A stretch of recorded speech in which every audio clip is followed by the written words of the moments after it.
दोस्तों बस कुछ ही दिन दूर है नया साल आने में। अगर नए साल की शुरुआत इन 5 चीजों को घर में लाकर की जाए तो छप्पर फाड़ कर घर में खुशियां आती हैं। यकीन मानिए ये बात खुद ईश्वर कहता है। तो चलिए जानते हैं। दोस्तों नंबर 1, शास्त्रों में स्पष्ट बताया गया है कि किसी भी शुभ कार्य में गणेश और लक्ष्मी को घर पर लाने से सुख समृद्धि, धन दौलत में बढ़ोतरी और इन दोनों की महिमा को सबसे अधिक शक्तिशाली माना जाता है।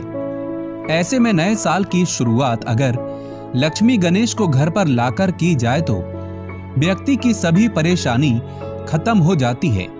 आपको बता दें, गणेश को विघ्नहर्ता कहा जाता है, जो आपके हर कष्टों को हर लेता है, और माता लक्ष्मी को धन में वृद्धि और सुख समृद्धि को प्राप्त करना माना गया है। ऐसे में ये दोनों ही धन के देवता माने जाते हैं, जो आय में वृद्धि करते हैं। दोस्तों आपको बता दूं, खास तौर से नए साल पर लक्ष्मी गणेश को मैं अवश्य लेकर आता हूं, क्योंकि मैं इनकी महिमा को जानता हूं। दोस्तों नंबर 2, मोरपंख। शास्त्रों में मोरपंख का बड़ा ही महत्व है। मोरपंख बहुत ही पवित्र माना जाता है। कृष्ण भगवान के मुकुट पर भी मोरपंख लगा हुआ है। वास्तु शास्त्र के अनुसार किसी भी शुभ कार्य में अगर मोरपंख घर में लाया जाए तो वो कार्य सफल हो जाता है। इसको लगाने की दिशा उत्तर दिशा, पूरब दिशा और ईशान कोण में लगाना बहुत ही शुभ माना गया है। मोरपंख सकारात्मक ऊर्जा का संचार बहुत तेजी से करता है, जिसके कारण घर में सभी प्रकार की परेशानियों का अंत हो जाता है। इसीलिए नए साल पर मोरपंख आप ला सकते हैं, जो कि मंगलकारी माना जाएगा। दोस्तों नंबर 3, नए साल की शुरुआत अगर मीठे से न की जाए तो बहुत ही अशुभ माना जाता है। ऐसे में आपका पूरा साल बर्बाद हो सकता है। ये समय रूखा सूखा ना बनाएं। दोस्तों खास तौर से नए साल पर हमेशा इस बात का ज्ञान आपको होना चाहिए कि जब भी आप घर में घुसे तो मिठाइयाँ लेकर अवश्य चलें, क्योंकि घर में मिठाइयाँ ले जाने पर विजय प्राप्त होती है। नए साल पर घर में मिठाइयाँ होने पर सकारात्मक परिणाम मिलते हैं। लेकिन याद रहे, पहला भोग ईश्वर को लगाने के बाद अपने बड़ों का मुंह मीठा कराएं और उनका आशीर्वाद प्राप्त करें। दोस्तों number 4, laughing Buddha. Laughing Buddha को सुख समृद्धि का देवता माना जाता है।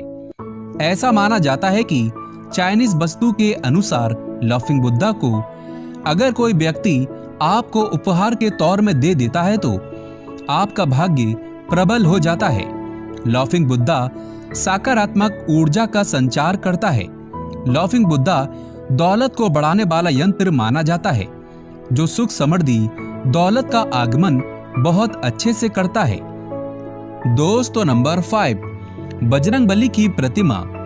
शास्त्रों के अनुसार ऐसा कहा जाता है कि घर में हनुमान जी की तस्वीर अवश्य होनी चाहिए। ऐसे में अगर आपके घर में हनुमान जी की तस्वीर नहीं है तो खास तौर से नए साल पर बजरंगबली की कोई भी प्रतिमा लेकर आएं और घर के मेन दरवाजे पर लगा दें। ऐसा करने से महामंगल शनि और भूत प्रेत आदि का दोष नहीं लगता। बजरंगबली आपके घर में किसी भी कष्ट को आने नहीं देते, जिसके कारण आपका भाग्य चमकता रहता है। दोस्तों नए साल पर ये चीजें कभी ना खरीदें, नहीं तो आपके घर को गरीब होने से कोई नहीं रोक सकता।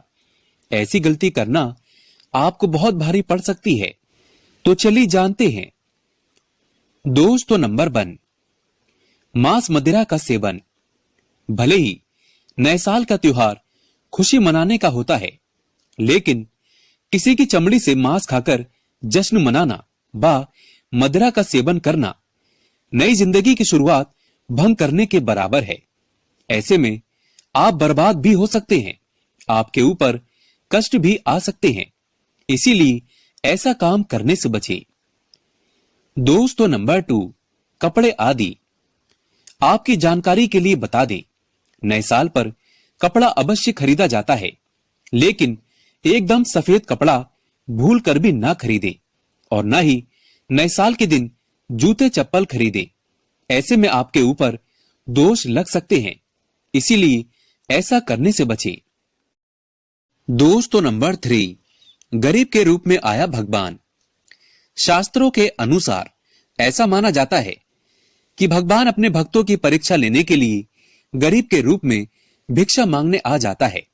ऐसे में अगर आपके घर में नए साल के दिन कोई गरीब व्यक्ति कुछ मांगने आता है तो उसे खाली कभी ना जाने दें।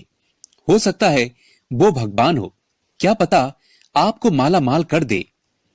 दोस्तों नंबर 4, चाकू छुरी आदि। वास्तु के अनुसार कोई भी शुभ कार्य में चाकू छुरी का उपयोग कभी नहीं किया जाता, ना ही किसी को उपहार के तौर पर दिया जाता है। ऐसा माना जाता है कि नए साल पर धारदार चीजें खरीदने पर घर में लड़ाई झगड़े हमेशा बने रहते हैं, इसीलिए नए साल पर ऐसी वस्तुएं कभी ना खरीदें। इसके लिए आप अलग से दिन को निर्धारित करें। दोस्तों नंबर 5, पुराना फर्नीचर। अगर आप किसी किराए के घर में प्रवेश कर रहे हैं या अपने घर में प्रवेश कर रहे हैं तो गलती से कोई भी पुराना फर्नीचर अपने साथ में या घर में नए साल के दिन साथ में लेकर प्रवेश न करें।